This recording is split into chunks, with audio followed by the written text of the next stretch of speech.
ही चटणी आरोग्याला जेवढीच गुणकारी आहे ना, तेवढीच आपण वेगवेगळ्या पद्धतीने तिला खाऊ सुद्धा शकतो। मुलांच्या डब्याला सुद्धा देऊ शकतात पोळीवरती ही चटणी। वरण भातासोबत सुद्धा तोंडी लावणे म्हणून खाऊ शकतात किंवा दह्यामध्ये कालवून सुद्धा तुम्ही भाकरीसोबत खाऊ शकतात। भाज्यांना वाटण म्हणून सुद्धा तुम्ही ही चटणी वापरू शकता 1-2 चमच। नमस्कार मैत्रिणींनो, स्वागत आहे तुमचं पुष्पा पाटील किचनमध्ये। आज आपल्याला आरोग्यदायी अशी चटणी करायची आहे, ती म्हणजे कढीपत्त्याची चटणी। तुम्हाला सर्वांनाच माहीत आहे की आपल्या शरीरासाठी कढीपत्ता म्हणजे किती गुणकारी असतो। पायाच्या नखापासून तर केसांपर्यंत त्याचे म्हणजे गुणधर्म तो दाखवत असतो। तशीच चटणी आपल्याला त्याच्यापासून तयार करायची आहे। त्याच्यामध्ये आपण बरेचसे जिन्नस सुद्धा घातलेले आहेत, कारण कढीपत्त्याला थोडीशी अशी कडवट चव असते, ती लागू नये म्हणून। आणि लहानांपासून मोठ्यांपर्यंत सर्वांनाच आवडणारी ही चटणी आहे। तर लगेच अशा आरोग्यदायी चटणीला आपल्याला बनवायला सुरुवात करायची आहे। कढीपत्त्याची चटणी करण्यासाठी इथे 2 वाट्या मी कढीपत्ता घेतलेला आहे। निवडून आणि स्वच्छ धुवून घेतला। वातावरणानुसार कधी कधी कढीपत्ता खूप खराब येतो बघा, असे पानं निघतात त्याच्यामध्ये, किंवा अशी पानाला मागच्या बाजूने ना बुरशी अशी लागलेली असते, पांढरी पांढरी अशी। तर व्यवस्थित बघून आपल्याला कढीपत्ता घ्यायचा आहे। कढीपत्ता कितीही गुणकारी असला तरी त्याची थोडीशी कडवट चव सुद्धा असते, त्याच्यामुळे आपल्याला याच्यामध्ये अजून काही साहित्य घालायचं आहे। तर मी इथे ह्या वाटीच्या प्रमाणामध्ये अर्धी वाटी हे सर्व साहित्य घेतलेलं आहे। सुकं खोबरं किसून घेतलेलं, शेंगदाणे, फुटाण्याची डाळ आणि तीळ घेतलेली आहे।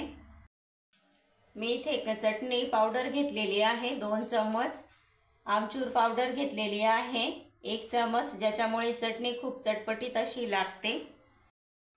1 चमच मी जिरं घेतलेलं आहे, जिरं अवश्य घाला थोडंसं, त्याच्यामुळे खूप छान असा स्वाद वाढतो चटणीचा।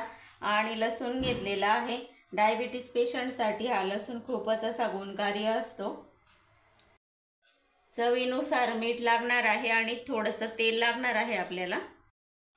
खोबरं, शेंगदाणे आणि डाळ जे आपण घेतलेले आहे ते आपल्याला थोडंसं भाजून घ्यायचं आहे। त्याच्यासाठी कढईमध्ये मी थोडंसं तेल घालत आहे। सगळ्यात आधी मी शेंगदाणे घालत आहे। हे शेंगदाणे आपल्याला एकदम मीडियम गॅसवर भाजून घ्यायचे आहे, छानपैकी थोडी साल तडकेपर्यंत। हलकीशी बघा साल तडकायला लागलेली आहे शेंगदाण्याची, तर याच्यापेक्षा आपल्याला जास्त परतवायचे नाहीत शेंगदाणे। आता याच कढईमध्ये फुटाण्याची डाळ घालून घ्यायची आहे।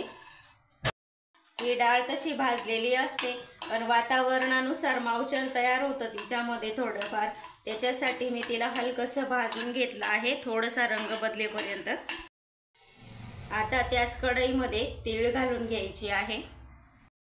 तीळ सुद्धा आपल्याला चटचट आवाज येतो ना तोपर्यंत भाजून घ्यायची आहे।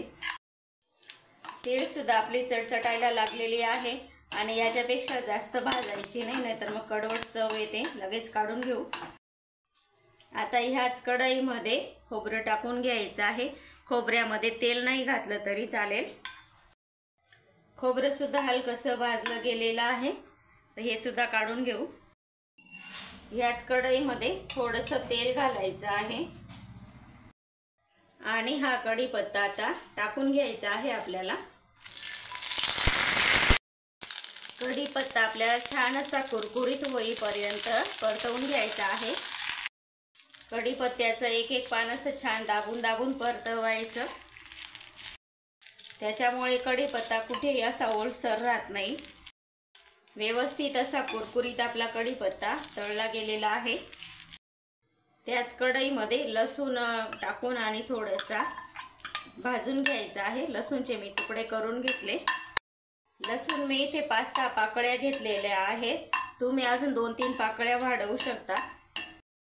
लसूण बघा हलकासा असा भाजला गेलेला आहे डाग पडेपर्यंत। आता त्याच्यामध्येच जिरं घालून घ्यायचं आहे आणि तेही थोडं आपण भाजून घेऊ। तर हे सुद्धा भाजलं गेलं, काढून घेऊ। आता हे सर्व साहित्य आपल्याला थंड करून घ्यायचं आहे, गरम दळून नाही घ्यायचं। हे साहित्य जर गरम असताना दळलं तर त्याला घाम सुटतो आणि मग चटणी जास्त दिवस टिकत नाही। तर साहित्य आपलं बरंच गार झालेलं आहे। आता आपण याला मिक्सरच्या भांड्यामध्ये टाकून आणि दळून घेऊ। आधी मी शेंगदाणे आणि डाळ्या घालणार आहे। तुम्ही सर्व एकत्र करून सुद्धा वाटू शकतात, पण कसं मिक्सरचं भांडं छोटं असतं ना, सर्व एकदम वाटलं जात नाही, म्हणून मी 2-3 वेळा हे वाटून घेणार आहे। डाळे आणि शेंगदाणे वाटून घेतले। आता हे भांड्यामध्ये काढून घेऊ। आता हे राहिलेले साहित्य सुद्धा असं या पद्धतीने दळून घेते। मी इथे सर्व साहित्य दळून घेतलेलं आहे। तीळ, खोबरं, कढीपत्ता, जिरं, लसूण। या चटणीचा इतका छान असा सुगंध येत आहे आताच। डाळ्या आणि शेंगदाण्याच्या कूटमध्येच मी हे सुद्धा काढून घेतलं। आता याच्यामध्ये आपण चवीनुसार मीठ घालू। मिरची पावडर घालायची आहे। मिरची पावडर तुम्ही तुमच्या चवीनुसार घालू शकता। आता या चटणीला अजून चटपटीत करण्यासाठी आपल्याला आमचूर पावडर घालायची आहे। आता हे सर्व साहित्य आपण थोडंसं मिक्स करून घेऊ। याला अजून व्यवस्थित असं एकजीव करण्यासाठी आपल्याला परत याला मिक्सरमधून फिरवून घ्यायचं आहे। तयार आहे आपली मस्त अशी चटणी। ह्या चटणीला ओला हात लागू दिला नाही ना तर 1 महिनाभर छान टिकते। तुम्हाला ही महिनाभर टिकणारी चटणी आवडली असेल तर लाईक, शेअर, सबस्क्राईब करायला विसरू नका। धन्यवाद।